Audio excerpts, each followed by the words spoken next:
kudune damkar iki. Lah iki kudune damkar, nek ora damkar ya ora iso no. Few moments later. 괜찮아요. 괜찮아.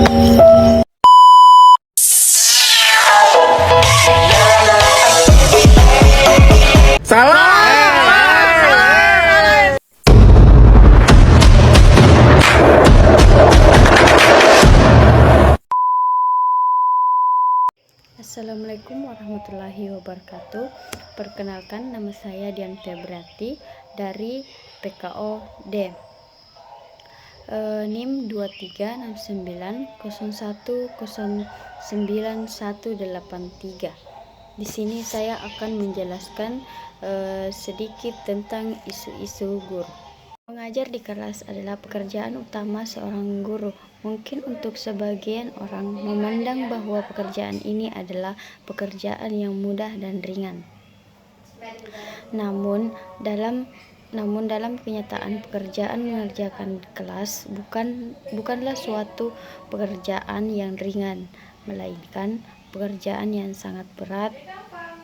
Selain berhubungan dengan perencanaan dan pelaksanaan pengajaran, guru juga diharapkan menjadi manajer, psikologi, konselor, motivator, fasilitator, juga evaluator. Masih banyak lagi peran guru yang diharapkan, bahkan dituntut dari profesinya tersebut. Guru pada saat ini menghadapi tantangan jauh lebih kompleks bila dibandingkan dengan era sebelumnya. Guru menghadapi peserta didik yang jauh lebih baik, beragam materi pelajaran yang lebih kompleks dan sulit. Standar proses pembelajaran dan juga tuntunan capaian kemampuan berpikir siswa yang lebih tinggi atau disebut Darling 2006. Tantangan dalam pembelajaran abad 21 dan perubahan kurikulum 2013 menuntut kemampuan pedagogis guru sebagai pengajar untuk lebih mampu mendesain pembelajaran yang lebih efektif dan inovatif. Perkembangan media teknologi informasi menjadi salah satu landasan pokok dalam perkembangan pembelajaran abad 21 atau Karim 2017. Guru abad 21 dituntut tidak hanya mampu mengajar dan mengelola kegiatan kelas dengan efektif, namun juga dituntut untuk mampu membangun hubungan yang efektif dengan siswa dan komunitas sekolah menggunakan teknologi untuk mendukung peningkatan mutu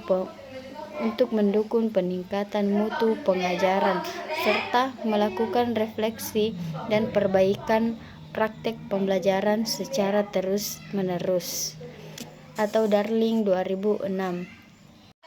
Untuk itu, guna untuk memberikan pendidikan yang berkualitas kepada peserta di zaman informasi ini, menurut guru untuk memiliki keterampilan teknologi yang dibutuhkan atau dapat memanfaatkan kekuatan komputer dan teknologi yang terkait dengannya untuk pengajaran yang efektif. Menurut Daryanto dan Syahrul Karim 2017, 3 konsep pendidikan yang diadaptasi oleh Kementerian Pendidikan dan Kebudayaan Republik Indonesia dalam mengembangkan kurikulum sekolah SD, sekolah menengah atau SMP, sekolah menengah atas atau SMA, dan sekolah menengah kejuruan atau SMK dalam rangka mengembangkan pendidikan menuju Indonesia kreatif tahun 2045. Ketiga konsep tersebut adalah 21 Kensturi, Skills atau Trilling dan Fadal 2019. Learning dan Authentic Assessment atau WINGIX dan MC3 2011. Kurikulum 2013 mengusung tema menghasilkan insan Indonesia yang produktif, kreatif, inovatif, dan efektif atau berkarakter melalui penguatan sikap, keterampilan, dan pengetahuan secara terintegrasi atau Mulyasa 2015. Guru harus dapat mengembangkan potensi peserta didik secara optimal melalui berbagai rancangan inovasi pembelajaran yang kreatif yang dapat mengembangkan kreativitas peserta didik kehidupan dan karir pada abad 21 membutuhkan kemampuan untuk 1. Fleksibel dan adaptasi, 2. Berinisiatif dan mandiri, 3. Memiliki keterampilan sosial dan budaya, 4. Produktif dan akuntabel, serta nomor 5. Memiliki kepemimpinan dan tanggung jawab atau SANI 2017. Sejak munculnya gerakan global yang menyerukan model global pembelajaran baru untuk abad ke-21, telah berkembang pendapat bahwa pendidikan formal harus diubah.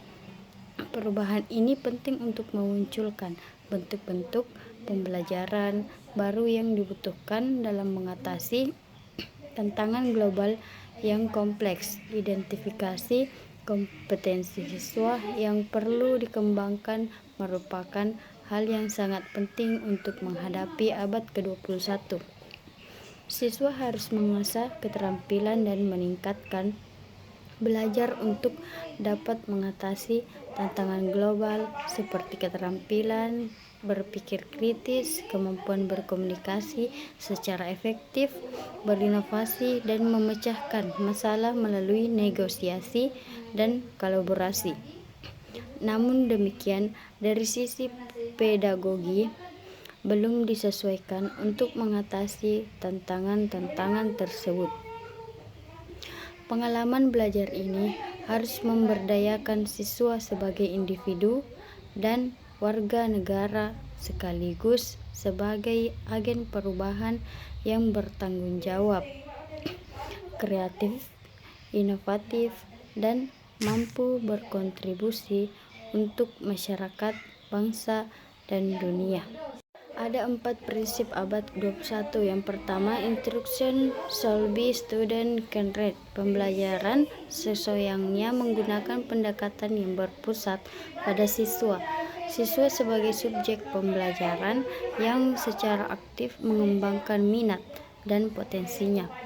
Siswalah yang secara aktif meningkatkan pengetahuan, potensi, dan keterampilannya sesuai dengan kapasitas dan tingkat perkembangan berpikirnya, serta diajak berkontribusi untuk memecahkan masalah-masalah nyata yang terjadi di masyarakat.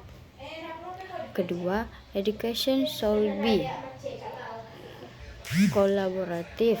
Siswa harus dibelajarkan untuk bisa berkolaborasi dengan orang yang berbeda latar budaya dan nilai-nilai yang dianutnya.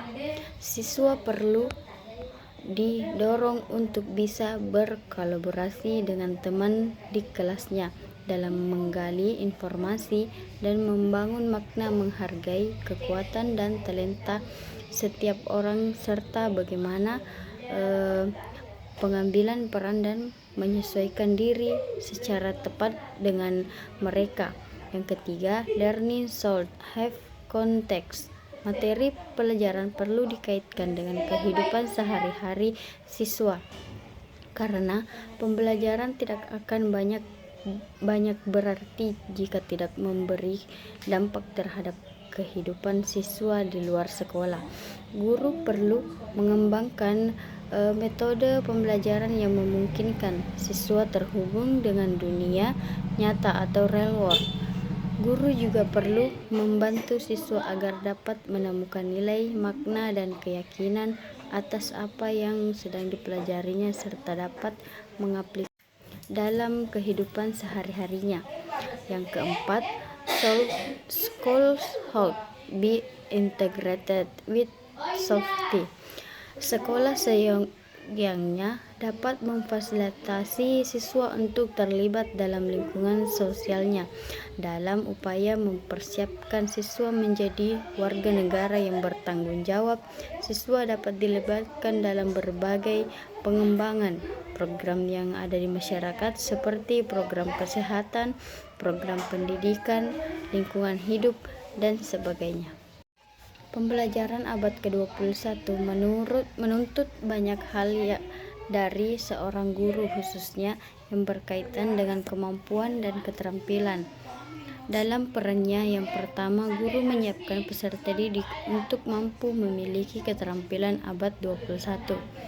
Seorang guru perlu menguasai sebagai bidang mahir dalam hal pedagogi, termasuk inovasi dalam pengajaran dan pembelajaran, memahami psikologi pembelajaran, dan memiliki keterampilan konseling, mengikuti perkembangan tentang kebijakan kurikulum dan isu pendidikan, mampu mendesain pembelajaran, mampu memanfaatkan media dan teknologi baru dalam pembelajaran, dan tetap menerapkan nilai-nilai untuk pembentukan kepribadian dan akhlak yang baik.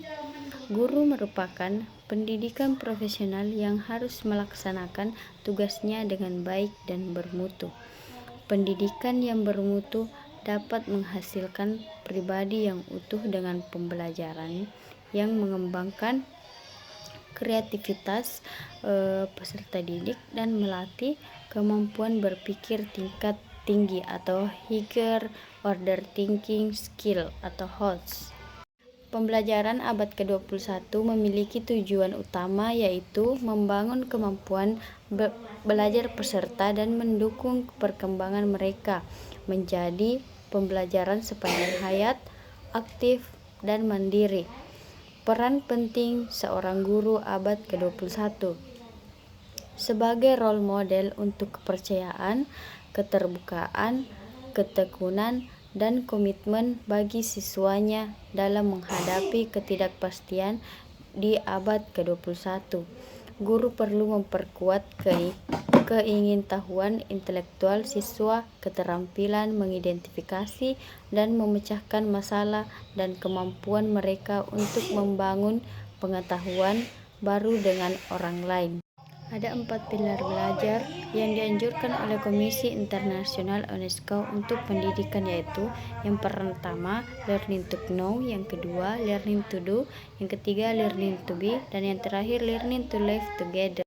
Untuk dapat bersaing di abad ke-21, jenis keterampilan apa saja yang harus dimiliki oleh kelulusan? Keterampilan yang dibutuhkan di abad 21 bersifat lebih internasional, multikultural, saling berhubungan, teknologi, informasi, dan komunikasi telah mengubah cara belajar, sifat pekerjaan yang dapat dilakukan, dan makna hubungan sosial. Pada abad terakhir ini telah terjadi pergeseran yang signifikan dari layanan manufaktur kepada layanan yang menekankan pada informasi dan pengetahuan. Saat ini indikator keberhasilan lebih didasarkan pada kemampuan untuk berkomunikasi, berbagi, dan menggunakan informasi untuk memecahkan masalah yang kompleks, dapat beradaptasi dan berinovasi dalam menanggapi tuntutan baru dan mengubah keadaan, serta memperluas kekuatan. Baik, itulah presentasi dari saya. Apabila ada kesalahan mohon dimaafkan. Wassalamualaikum warahmatullahi wabarakatuh. Terima kasih sudah menonton dan sampai jumpa. Bisa